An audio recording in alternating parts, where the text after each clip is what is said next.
নভেম্বরের শেষ, শীতের একটা হালকা আমেজ এসে হাজির। আপনার মন চাইছে আপনার প্রিয় মানুষজনদের নিয়ে কোথাও একটা ঘুরে আসার, কিন্তু হাতে যে সময় একদম কম, মাত্র একটা দিন। কোনো চিন্তা নেই, বেরিয়ে পড়ুন।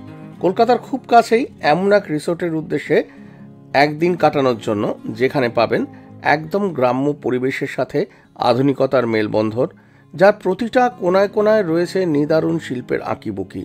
রয়েছে ছোট থেকে বড় সকলের জন্য বিনোদনের ব্যবস্থা।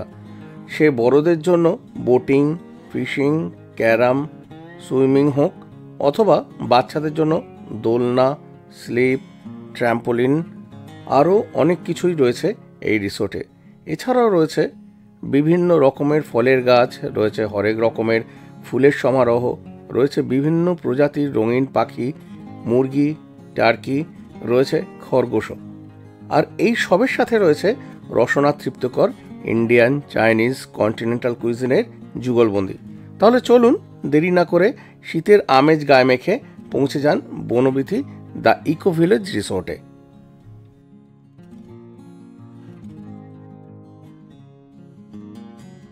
আমাদের বাড়ি যেহেতু বালিতে, সে কারণে দক্ষিণেশ্বর ক্রস করে বেলঘরিয়া এক্সপ্রেস হাইওয়ে ধরে এয়ারপোর্ট ক্রস করে এখন এসে একটু দাঁড়িয়েছি ইকো পার্কের সামনে। আর সাথে রয়েছে আমার ওয়াইফ টুম্পা আর ছেলে ইভান। বাবা গুড মর্নিং বলে দাও। তা আমরা আজকে যাচ্ছি বনবিথি রিসোর্টে। আমরা যাচ্ছি এই ইকো পার্কের পাশ দিয়ে। আপনারা চাইলে সায়েন্স সিটির দিক দিয়েও যেতে পারেন। আজ কোনো ট্রেন বাসের ব্যাপার নেই, আর তাছাড়া গাড়ি নিয়েও যাচ্ছি না, আজকে একটু বাইকে করে যাচ্ছি। আমরা বাড়ি থেকে অনেকটা রাস্তায় বাইক চালিয়ে এসেছি, যে কারণে একটুখানি এই ইকো পার্কের কাছে রেস্ট নিয়ে নিচ্ছি। এখান থেকে আবার যাব বনবিথির দিকে। গুড মর্নিং, আমি আপনাদের অনির্বাণ, আর আপনারা দেখছেন আমাদের সকলের travel related entertainment channel Evans wanderlust. থাকুন আমার সাথে, দেখতে থাকুন বনবিথি রিসোর্টকে ভালো করে। বালি থেকে আমরা বাইকের সওয়ারি হয়ে ইকো পার্ককে পাশে রেখে বিশ্ব বাংলা গেট ক্রস করে হাতিশালা দিয়ে বেশ কিছুটা রাস্তা অতিক্রম করে বাসন্তী হাইওয়ে ধরে এগিয়ে চললাম ঘটকপুকুর মোড়ের উদ্দেশ্যে। চলার পথে আর একবার দাঁড়িয়ে আমরা এই আখের রস দিয়ে গলাটাকে ভিজিয়ে নিলাম। আখের রস খেয়ে আবার আমাদের যাত্রা শুরু হলো এবং কিছুক্ষণের মধ্যে পৌঁছে গেলাম ঘটকপুকুর মোড়েতে। আর সেখান থেকে ডান দিকের রাস্তা ধরে 2 কিলোমিটার মতো গিয়েই পৌঁছে গেলাম বনবিথি রিসোর্ট দ্য ইকো ভিলেজেতে। এইখান থেকে ভেতরের রাস্তা গেছে ইকো ভিলেজ রিসোর্টেতে। এই রিসোর্টের মেন গেটের অপোজিটেই রয়েছে রিসোর্টের সম্পূর্ণ নিজস্ব বিশাল পার্কিংয়ের ব্যবস্থা, যেখানে 2 হুইলার থেকে 8 হুইলার সব রকমেরই গাড়ি আপনারা রাখতে পারবেন।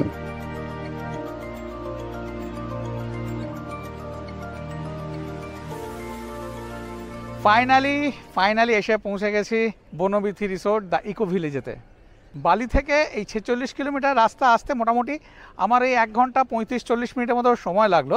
বনবিথি রিসোর্টে ঢোকার পর থেকে দেখছি সর্বত্র সুন্দর শিল্পের ছোঁয়া। এখানে আমরা এখন এসে পৌঁছলাম 10:30 বাজে, কিন্তু এখানকার চেক ইন টাইম হচ্ছে 11:30, আর যে কারণে এখনও আমাদের 1 ঘন্টা একটু ওয়েট করতে হবে, কেননা জাস্ট চেক আউট হয়েছে। এবারে রুম ক্লিন হচ্ছে, পেতে এখনও 1 ঘন্টা টাইম লাগবে। তা সেই সময়টার মধ্যে মোটামুটি এখানে দিনের বেলা কেমন কি এখানে দেখার মতো রয়েছে, এই কেমনভাবে সাজিয়েছে এই বনবিথি রিসোর্টটাকে, সেটা আপনাদের আগে আমি দেখে নিই। কথা বেশি বলে লাভ নেই, দেখাটা আসল দরকার। দুর্দান্ত, মানে একদম আমার তো মন ভরে গেছে ঢুকেই। এখনও পর্যন্ত রুম টুম কিছুই দেখিনি, জাস্ট এইখানকার যে বাগান টাগানগুলো এইগুলো দেখছি, অপূর্ব লাগছে। তা চলুন আগে দেখিয়ে দিই কেমনভাবে সুন্দর করে সাজিয়েছে এই বনবিথি রিসোর্টকে। রিসোর্টের মেন গেট দিয়ে ঢুকেই আগে ডান দিকে সিকিউরিটির কাছে এন্ট্রি করে নিয়ে তারপরেই যেতে হবে এই অফিস ঘরেতে। এই অফিস ঘরেতে ঢুকে আগে অফিসিয়াল কাজকর্মগুলো সেরে নিতে হবে। এই অফিস ঘরের পাশেই রয়েছে ছোট্ট একটা দোকানের মতো, যেখানে আপনারা কোল্ড ড্রিঙ্কস, চিপস, বিস্কিট এইসব পেয়ে যাবেন। রয়েছে সমগ্র রিসোর্ট জুড়ে ছোট্ট ছোট্ট এই খড়ের ছাউনি করা বসার জায়গা, যেগুলো অত্যন্ত সুন্দর। তো চলুন এবারে আরও ভেতরের দিকে আমরা ঢুকি। এই বনবিথি রিসোর্টের সর্বত্র রয়েছে বিভিন্ন রকমের গাছের সমারোহ। রয়েছে বিভিন্ন রকম ফলের গাছ, আর ফুলের গাছের তো কোনো বিরাম নেই। এত রকমের সুন্দর সুন্দর ফুলের গাছ রয়েছে। সুন্দর লন করা রয়েছে, যেখানে বসার ব্যবস্থা রয়েছে, বাঁশের সুন্দর কারুকার্য করা একটা বসার জায়গা রয়েছে। দুর্দান্ত একটা সুইমিং পুল, অত্যন্ত সুন্দর একটা সুইমিং পুল তো রয়েছে, আবার তার পাশে বসে বিনোদনের অনেক রকমের ব্যবস্থা রয়েছে। তাছাড়া এই সুইমিং পুলের পাশে রয়েছে দারুণ দারুণ বিভিন্ন রকমের কটেজ।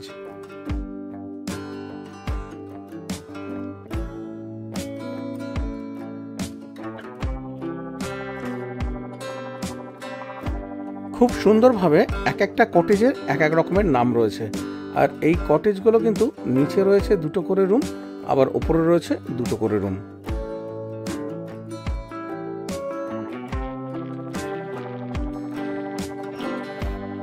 এখানে বাচ্চাদের বিনোদনের কিন্তু অনেক রকমের ব্যবস্থা রয়েছে, রয়েছে দোলনা, স্লিপ রয়েছে, ট্র্যাম্পোলিন রয়েছে, আরও অনেক কিছু রয়েছে, যেখানে আপনার বাচ্চা দারুণভাবে এনজয় করতে পারবে। শুধু বাচ্চাদের কেন বলবো, বড়দের জন্য কিন্তু অনেক রকমের ব্যবস্থা রয়েছে, সেগুলো আস্তে আস্তে আপনাদেরকে দেখাবো। চলো। অনেক বড় জায়গা জুড়ে রয়েছে এই বনবিথি ইকো রিসোর্ট। কটেজগুলোকে বাদ দিলেও কিন্তু প্রচুর জায়গা রয়েছে, যেখানে বিভিন্ন রকমের ফুলের গাছ রয়েছে, রয়েছে বিভিন্ন রকমের ফলের গাছ, যেগুলো দেখতে কিন্তু দারুণ লাগবে এবং অনেকটা সময় আপনারা ঘুরে ঘুরে চারিপাশটা দেখতে পারবেন, এতটাই সুন্দর এই জায়গাটা।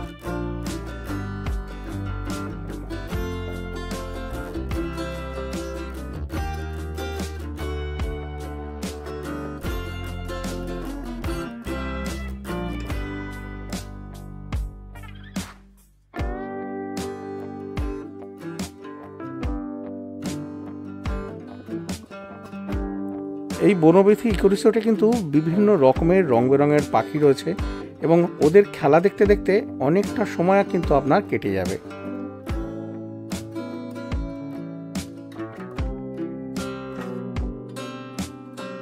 এই যে জায়গাটা দেখছেন, এটা ডাইনিং হল না, এটা কিন্তু এখনকার নয়। যখন বনবিথি রিসোর্ট এত বড় রূপ নেয়নি, তখনকার এই খাবার জায়গা ছিল এইটা।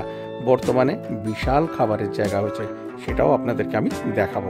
এই জায়গাটা এখন শুধু নিছক বসে আড্ডা দেওয়ার জায়গায় পরিণত হয়েছে।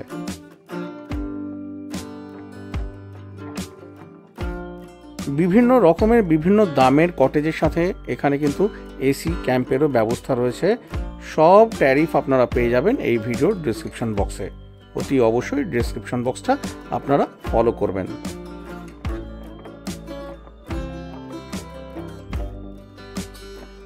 এই রিসোর্টের এক জায়গায় কিন্তু বোটিংয়েরও ব্যবস্থা রয়েছে। আপনারা চাইলে বোটিং করতে পারেন, কিন্তু তার জন্য আপনাদেরকে পে করতে হবে, সেটা ঘন্টায় 60 টাকা।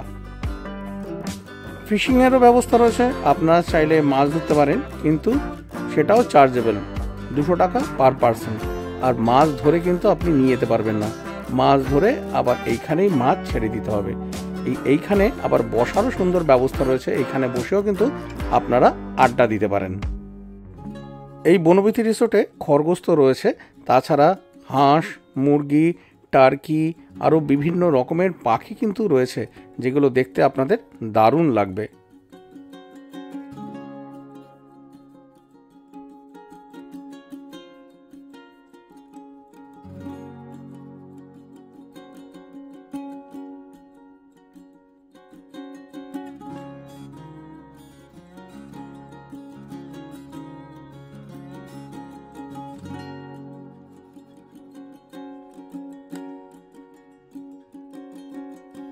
এই রিসোর্টের বিভিন্ন জায়গা জুড়ে রয়েছে বসার জায়গা।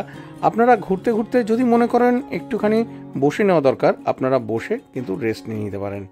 রিসোর্টে ঢুকে চারিদিক দেখতে দেখতে 1 ঘন্টা সময় আমাদের অতিক্রম করে গেল।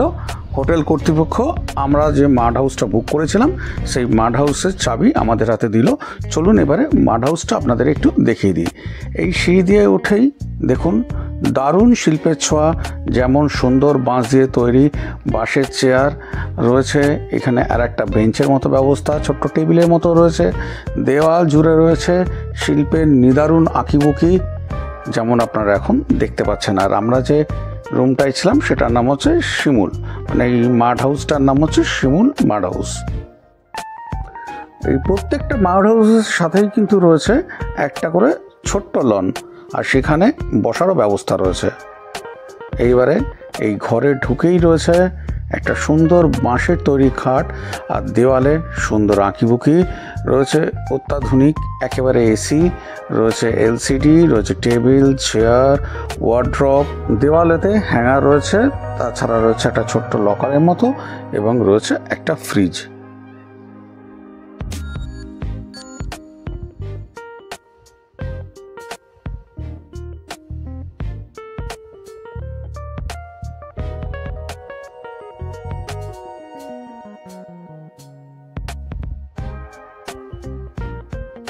ঘরে রাখা রয়েছে ইলেকট্রিক কেটল, তাছাড়া চা, দুধ আর সুগার স্যাশে, সেটা কমপ্লিমেন্টারি, যতবার চাইবেন ততবার ওরা দেবে। রুমের ভেতরে একটা স্লিপারও দেওয়া রয়েছে, আর রয়েছে একটা ডাস্টবিন। ওয়াশরুম যথেষ্ট পরিষ্কার পরিচ্ছন্ন, রয়েছে কমোড, রয়েছে ওয়াশ বেসিন, মিরার রয়েছে, তাছাড়া রয়েছে গিজারেরও ব্যবস্থা।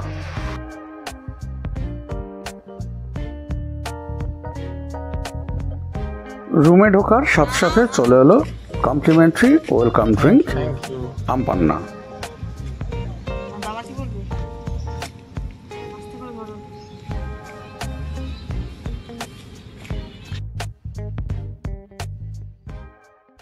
রুমে কিছুক্ষণ রেস্ট নিয়ে নিলাম, রেস্ট নিয়ে তারপরে চলে এলাম সুইমিং পুলেতে স্নান করতে। আর এখানকার যে নিয়মটা আছে সেটা হচ্ছে এই সুইমিং পুলে নামার আগে এখানে আগে বাথ নিয়ে নিতে হবে, মানে একটুখানি স্নান করে নিতে হবে। এদের জলেতে মেডিসিন দেওয়া থাকে, তো সেই কারণে ওনারা বলছেন যে যদি আমরা ঘেমে টেমে আসি, এরকম হতেই পারে, ওই অবস্থায় নামলে জলটা নষ্ট হয়ে যেতে পারে। সে কারণে এখানকার নিয়ম হচ্ছে আগে বাথ নিয়ে নেওয়া। তো আমরা আগে স্নানটা করে নিচ্ছি, ভেতরে স্নান করে তারপরে নামছি জলেতে।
করলাম দেখলেন, কিন্তু বেশিক্ষণ থাকা যাচ্ছে না, জল এত ঠান্ডা না, সেই কারণে উঠে পড়লাম, বেশ ঠান্ডা লাগছে।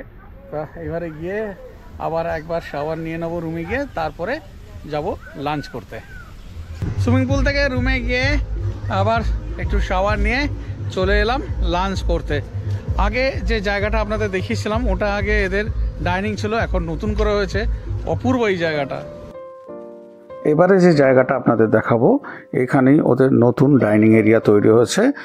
মেনু কার্ডে দেওয়া আইটেমের বাইরেও প্রতিদিন এই রিসোর্টে স্পেশাল কিছু আইটেম বানানো হয়, যেটা এই বোর্ডেতে লিখে দেওয়া হয়। এই হচ্ছে নতুন এদের ডাইনিং এরিয়া বনভোজ, যেটা খুব সুন্দর করে এই রিসোর্ট তৈরি করেছে। তো চলুন এবারে বনভোজের ভেতরে যাওয়া যাক।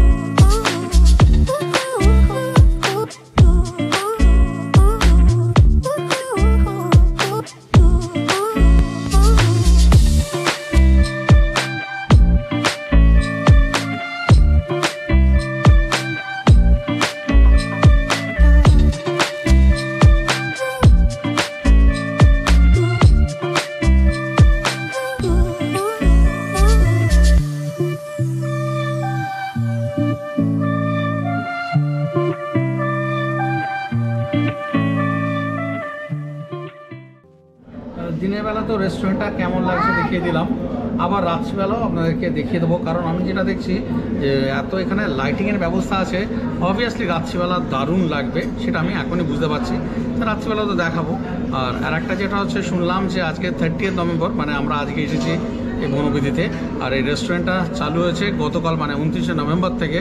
তো সেই অনুযায়ী যদি বলি আমরা খুবই লাকি, তাই এটাকে দেখতে পাচ্ছি বা আপনাদেরকেও আমি দেখাতে পাচ্ছি।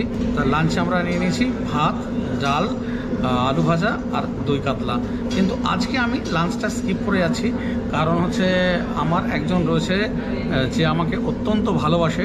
আমি তাকে ভালো না বাসলেও সে সারাক্ষণ আমার একদম ছায়াসঙ্গী, আমার স্বাদ ছাড়তে চায় না। সে আর কেউ নয়, সে হচ্ছে অ্যাসিডিটি। কাল রাত থেকে তার কৃপায় বলুন বা যাই বলুন, আমার শরীরটা একদমই ভালো নেই, যে কারণে আজকে আমি লাঞ্চটা এবেলা স্কিপ করে যাচ্ছি। আর তারপরে সন্ধ্যেবেলা আশা করি শরীরটা ঠিক হয়ে যাবে, তখন থেকে আবার ফুল ফ্লেজে চলতে থাকবে। তখন আবার কী কী নেবো স্ন্যাক্সে, ডিনারে, সেইগুলো আপনাদের দেখাবো। সাথে থাকবে এই বনবিথির নতুন এই ভোজনালয়, সেটা আপনাদেরকে আমি দেখাবো। যদিও আমি লাঞ্চ করিনি, কিন্তু একটু একটু করে টেস্ট করে দেখলাম যে প্রত্যেকটা রান্নাই খুব ভালো এবং পরিমাণও যথেষ্ট। ডালও অনেকটা, রাইসও অনেকটা, আলু ভাজা তো বেশ অনেকটা দিয়েছে, যেটা 3 জন মিলে খাওয়া যাবে। আর মাছের কোয়ালিটিটা ছিল অসাধারণ। লাঞ্চের পর্ব শেষ করে আমরা ফিরে গেলাম রুমেতে। গুড ইভিনিং, শুভ সন্ধ্যা। আমি অনির্বাণ আবার এসে গেছি আপনাদের কাছে। দুপুরবেলা লাঞ্চ করে রুমে একটু রেস্ট নিয়ে নিলাম, নিয়ে তারপর আবার এবার বেরোবো বনবিথির সন্ধ্যাটা দেখতে। রুম থেকে বেরিয়েই মানে চোখ জুড়িয়ে গেল এমন অবর্ণনীয় এই বনবিথির রূপ। তাই কথা না বাড়িয়ে তো চলুন এবারে বনবিথির সন্ধ্যাটা কেমন এখানে এলে কাটে সেটা আপনাদেরকে দেখিয়ে দিই। চলুন, লেটস গো। দিনের আলোতে তো এই বনবিথি রিসোর্টকে একরকমভাবে দেখেছিলাম, আপনাদেরকেও দেখিয়েছিলাম, কিন্তু রাতের অন্ধকার ঘনিয়ে আসতে যখন চারিদিকে সব আলো জ্বলে উঠল, তখন এই বনবিথির রূপ হয়ে উঠল একেবারে মোহময়ী। তো চলুন সেইটা এবার আপনাদেরকে আমি দেখাবো।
আপনারা কি বনবিথি রিসোর্টে এসে সন্ধ্যাবেলা শীতের আমেজ গায়ে মেখে একটু বারবিকিউর স্বাদ পেতে চান?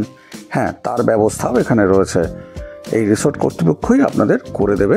সেক্ষেত্রে পার কিলো 650 টাকা করে আপনাদের কন্ট্রিবিউট করতে হবে।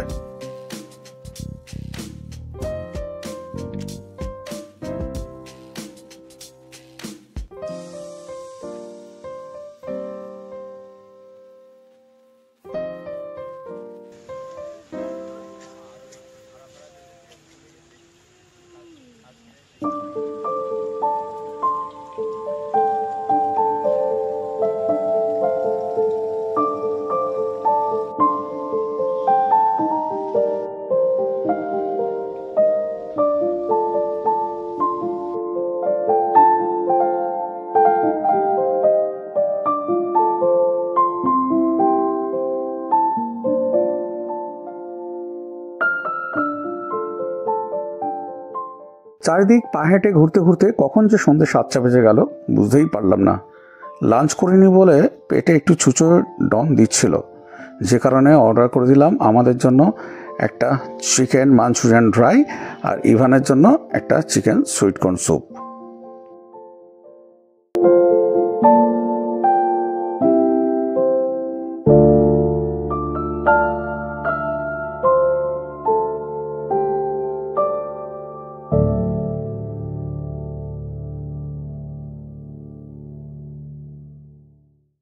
এই মাঞ্চুরিয়ানটা যেটা নিয়েছি চিকেন মাঞ্চুরিয়ান ড্রাই, দুর্ধর্ষ খেতে, মানে এত ভালো টেস্ট।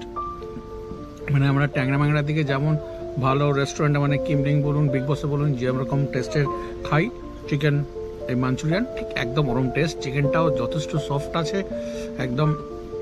যদি আপনাদের দেখিয়ে দিই, মানে এই হচ্ছে একদম ছিঁড়ে যাচ্ছে, হাত দিলেই এরকম ছিঁড়ে যাচ্ছে। ড্রাই চিকেন মাঞ্চুরিয়ানটা যতটাই ভালো ছিল, স্যুপটা ছিল একদমই ভালো না।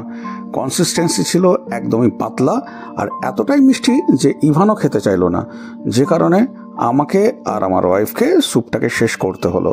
নষ্ট করতে গায়ে লাগে, কারণ পরিশ্রমের পয়সা দিয়ে কেনা তো। স্ন্যাক শেষ করে আমরা চলে গেলাম ট্রি হাউসে একটু ক্যারাম খেলে টাইম পাস করতে। যারা ওখানে ক্যারাম খেলছিলেন ওনারা ডে আউটিং এসেছিলেন, ওনারা চলে যাওয়ার পরে তারপরে শুধু ছিলাম আমরা তিনজনই। তা বেশ কিছুটা সময় ওখানে আমরা খেলে টাইম পাস করলাম।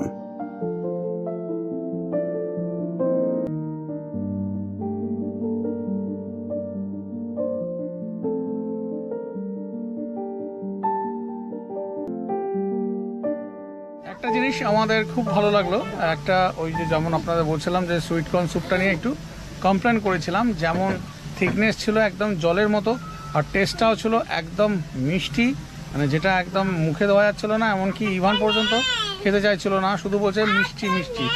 সেটা ওদের কমপ্লেন করতে আবার এখন আমরা এখানে ক্যারাম খেলছি, এইখানে এসে আবার একটা স্যুপ দিয়ে গেল, যেটা খুব সুন্দর কনসিস্টেন্সি এবং বেশ ভালো খেতেও করেছে। এইটা খুব ভালো লাগলো যে হ্যাঁ সত্যি দেখুন, আমরা তো পয়সা দিয়ে জিনিসটা কিনছি, ভালো হলে কোনো রকম অসুবিধা হয় না, কিন্তু জিনিস যখন ভালো না হলে তখনই একটুখানি অন্যরকম লাগে। পরে যে স্যুপটা আবার দিয়ে গেল, স্যুপটার কনসিস্টেন্সিও একদম ঠিকঠাক ছিল আর খেতেও বেশ ভালোই ছিল। যখন লাঞ্চ করতে এসেছিলাম এই বনভোজেতে, তখন আপনাদের আমি কথা দিয়েছিলাম যে রাতের অন্ধকারে যখন আলো জ্বলবে বনভোজকে কেমন লাগবে সেটা আপনাদের দেখাবো, আর সেই কথা রাখতেই আমি চলে এলাম বনভোজে। তা চলুন দেখে নিন এই সুন্দর অ্যাম্বিয়েন্স এই বনভোজের।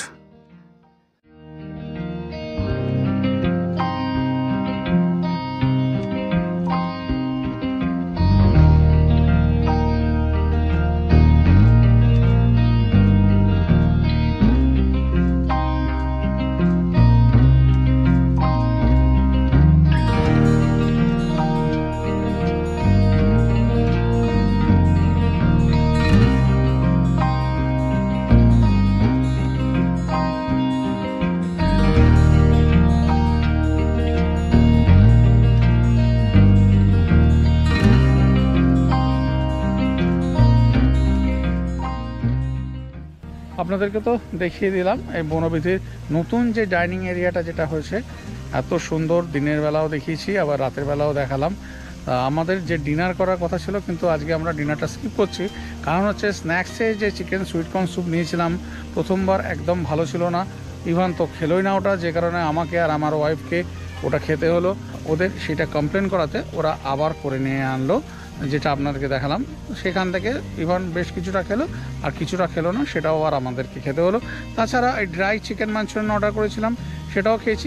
এইসব করে আর কি পেটটা একদম পুরো ভার হয়ে রয়েছে, যে কারণে মনে হলো যে আজকে ডিনারটা স্কিপ করাই ভালো। তা আমরা ডিনার করছি না আজকে, আর সেভাবে তো কিছু দেখানোর নেই। মোটামুটি বনবিথির সব কিছুই আপনাদেরকে দেখিয়েছি। আবার আপনাদের সাথে দেখা হবে কাল সকালে। এই যে বাফে ব্রেকফাস্ট এখানে লাগবে, এই বাফে ব্রেকফাস্টে এই বনবিথি রিসোর্ট কেমন কি আয়োজন করে সেটা আপনাদেরকে আমি দেখিয়ে দেবো। তা আজকের মতো আপনাদের কাছ থেকে আমি অনির্বাণ বিদায় নিচ্ছি। আবার দেখা হচ্ছে কাল সকালে। Good night. 3000 years later. Good morning. কালকে যেখানে শেষ করেছিলাম বলেছিলাম যে কাল সকালে আপনাদের সাথে দেখা হবে ব্রেকফাস্ট বাফের ওখানে। সেই অনুযায়ী চলে এসেছি বনভোজের ব্রেকফাস্ট বাফের কাছে ব্রেকফাস্টটা করব বলে। ব্রেকফাস্টে কি আছে সেটা আগে আপনাদেরকে আমি দেখিয়ে দিই। কমপ্লিমেন্টারি ব্রেকফাস্ট বাফের শুরুতেই ছিল দুধ আর কর্নফ্লেক্স, তারপরে ছিল ভেজ স্যান্ডউইচ, তারপরে ছিল এই আলুর দম, আর ছিল পুরি। এছাড়া ছিল ব্রেড, তার সাথে বাটার, আর আপনারা চাইলে এখানে টোস্টার রাখা রয়েছে, টোস্ট করে নিতে পারেন বা ওদের বললে ওরা টোস্ট করে দেবে। ছিল কাট ফ্রুট, বয়েলড এগ, মিহিদানা, তাছাড়া ছিল উত্তাপাম, ছিল সাম্বার, ছিল অসাধারণ স্বাদের পাস্তা। এই অসাধারণ পাস্তার সাথে ছিল আর একটা অসাধারণ স্বাদের মিক্সড ভেজিটেবল, মানে যার মধ্যে ছিল sweet corn, green peas, tomato, onion, garlic আর বাটার দিয়ে টস করা। তাছাড়া ছিল চা আর কফির ব্যবস্থা। কমপ্লিমেন্টারি ব্রেকফাস্ট তো আপনাদেরকে দেখিয়ে দিলাম, বেশ ভালোই ছিল। আমরা ব্রেকফাস্ট করে নিলাম। তা বনবিথি রিসোর্টের জার্নিটা এখানেই শেষ হচ্ছে। আপনাদের কার কেমন লাগলো সেটা একটুখানি প্লিজ কমেন্ট করে জানাবেন, আর যদি ভালো লেগে থাকে তাহলে লাইক করে দেবেন। যারা এখনও চ্যানেলটাকে সাবস্ক্রাইব করেনি প্লিজ চ্যানেলটাকে সাবস্ক্রাইব করে বেল আইকন প্রেস করে অল প্রেস করে দিন, যাতে আমার দেওয়া ভিডিওর নোটিফিকেশন সবার আগে আপনাদের কাছে গিয়ে পৌঁছয়। আজকের মতো ভিডিওটা এখানেই শেষ করছি, আবার আপনাদের সাথে দেখা হচ্ছে পরের ভিডিওতে। ভালো থাকবেন।